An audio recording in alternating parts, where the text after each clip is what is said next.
اكو وحده تحب لها واحد ايه زوجوها لابن عمها. زين.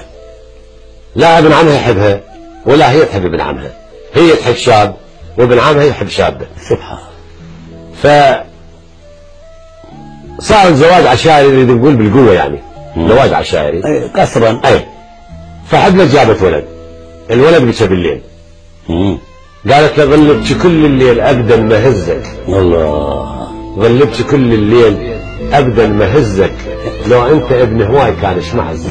اخر شيء نص الليل بكى هذا الطفل، فوعد زوجها راح نجاوبها زوجها. قال هزيته بالكاروك ما عرفت لوني. الله. ما عرفت والله يصير من هالهلوني. اخر الليل هم بكى هذا الطفل يا استاذ حكمت. اسمع هاي الكلمه الاخيره. قالت ظل ابكي كل الليل ما يدور حليبي، ظل ابكي كل الليل ما يدور حليبي، انت وابوك تروح فدوى الحبيب.